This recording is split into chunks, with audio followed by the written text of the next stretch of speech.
Assalamualaikum warahmatullahi wabarakatuh. Alhamdulillahi rabbil alamin. Wassalatu wassalamu ala asyrafil anbiya wal mursalin Sayyidina wa maulana Muhammad wa ala alihi wa ashabihi ajma'in. Amma ba'd. Al-Fatihah. A'udzu billahi minasyaitonir rajim. Bismillahirrahmanirrahim. Alhamdulillahi rabbil alamin. Ar-Rahmanir Rahim. Maliki yaumiddin. Iyyaka na'budu wa iyyaka nasta'in. Ihdinas siratal mustaqim. Siratal ladzina an'amta 'alaihim ghairil maghdubi 'alaihim waladdallin. Amin. Terima kasih atas perhatiannya. Jadi ilmu itu adalah cahaya. Al-ilmu nurun. Cahaya ini diberikan oleh Allah kepada siapapun yang Ia kehendaki. Orang menuntut ilmu berarti dia berjalan di atas jalan yang lurus menuju surga. Para malaikat meletakkan sayapnya karena ridho terhadap mereka, dan mereka terhitung fisabilillah, berada dalam perjuangan memperjuangkan agama Allah sampai kembali. Makanya kalau ada orang yang menuntut ilmu kemudian wafat, dia tergolong syahid akhirat. Jadi ada mati syahid, ada mati sangit. Mati syahid ada yang dunia akhirat seperti dalam peperangan kemudian gugur. Ada yang syahid akhirat saja, seperti mati terkena wabah, mati dalam keadaan menuntut ilmu dan sebagainya. Dan ada mati syahid dunia saja atau mati sangit. Jadi kalau ingin kenyang ya harus makan. Kalau ingin sembuh harus minum obat.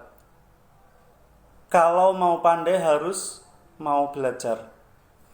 Tidak ada orang yang dilahirkan langsung alim, langsung pandai, walaupun itu nabi. Makanya ilmu itu harus dicari, ilmu harus dipelajari. Setelah itu harus dipraktekkan dan diajarkan. Niscaya Allah akan memberikan ilmu yang belum ia ketahui. Dalam syairan sahabat Ali menyampaikan, ala tanalul ilma illa bisittatin. Ingatlah, engkau tidak akan memperoleh ilmu kecuali dengan 6 syarat. Sa'umbika ammajmu'iha bibayani. Aku akan mengabarkan dengan jelas. Zakain wa hirsin wastibarin wa pulghatin wa irsyadi ustadin wa tuli zamani.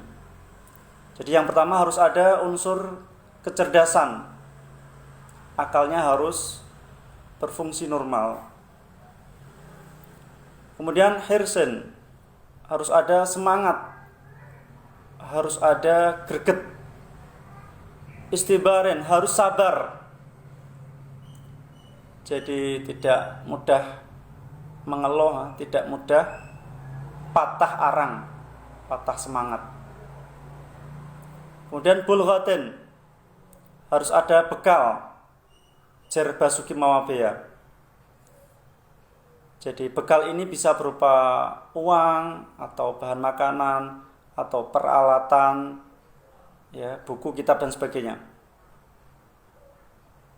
Kemudian irsyadi ustadin, harus ada petunjuk guru. Jadi harus ada pembimbing. Tidak cukup hanya mencomot melalui pojok-pojok kalender atau melalui catatan-catatan di koran majalah. Ya, jadi tidak cukup melalui misalnya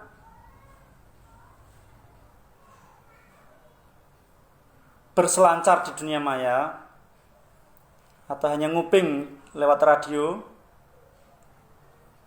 dan sebagainya. Jadi harus ada guru pembimbing, harus ada guru yang jelas sanadnya, keilmuannya bisa dipertanggungjawabkan. Kemudian yang terakhir, tuli zamani, harus menempuh waktu yang relatif lama. Jadi kalau ada istilah instan itu alamat tidak lama, ya. Alamat tidak ada keistimewaan. Jadi hanya bermodalkan 1-2 hadis, kemudian koar-koar, hanya berbekal misalnya terjemahan atau makna pesantren, itu sangat berbahaya. Jadi harus ada guru yang membimbing, walaupun nanti kalau sudah mahir dia bisa mengembangkan kemampuan yang telah ia miliki. Jadi untuk urusan agama, urusan akhirat, kita paket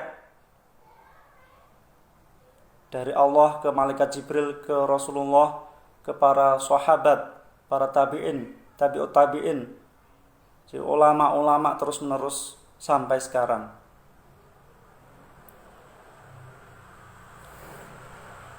Kemudian kalau ilmu ingin manfaat harus mencari ridho guru. Ilmu ingin berkah harus khidmah atau melayani para ulama. Di orang biasanya kalau pemula itu sombong, ilmunya masih sedikit, angkuh sekali, sedikit-sedikit bid'ah.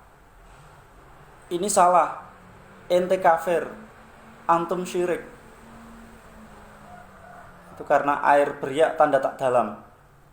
Ilmu kalau masih cetek itu banyak sekali berkicau.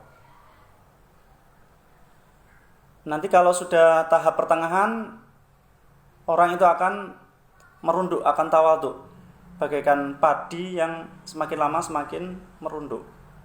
Karena telah berisi, dia mulai menyadari, oh ilmu tidak hanya itu, kitab tidak hanya itu, pendapat tidak hanya itu.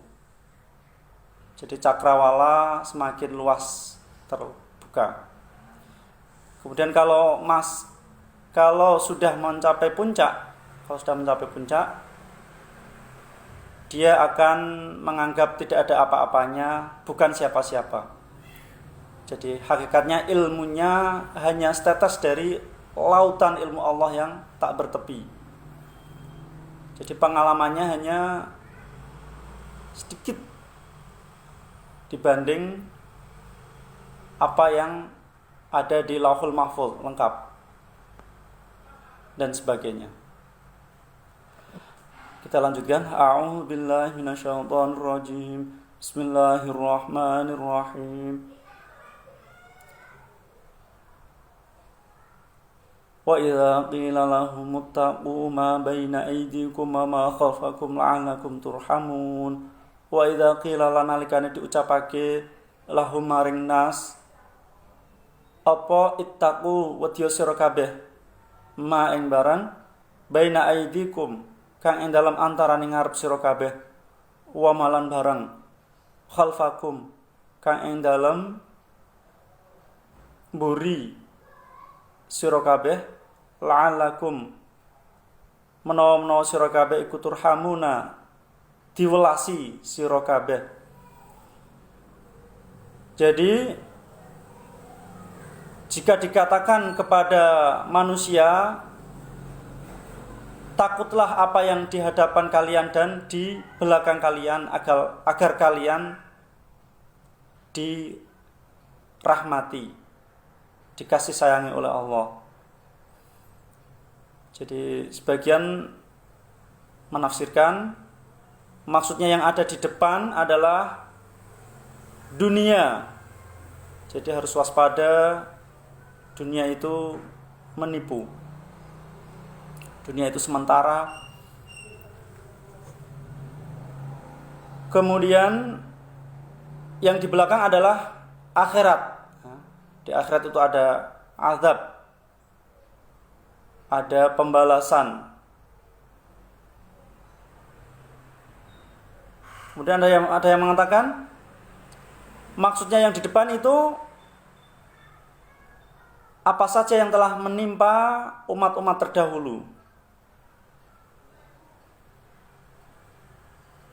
Kemudian ada yang mengatakan lagi maksudnya yang di depan adalah dosa-dosa yang akan datang, dan yang di belakang dosa-dosa yang telah lalu. Ada yang mengatakan lagi depan dan belakang adalah dosa yang zahir dan dosa yang batin. Kemudian ada yang mengatakan lagi penafsirannya, maksudnya yang di depan itu ya azab yang turun dari langit, yang di belakang adalah azab yang keluar dari bumi. Wa ma ta'tihim min ayatin min ayati rabbihim illa kanu anha mu'ridin. Wa ma ta'tilan ora teko him ing nas apa min ayatin saking ayat siji, min ayati rabbihim kang saking pira-pira ayate pengirane nas. Jadi yang pertama ayat mufrad, yang kedua ayat jamak. Illa kanu kejaba ana sapa nas anha sang ayah iku mu'ridin, padha mengo kabeh.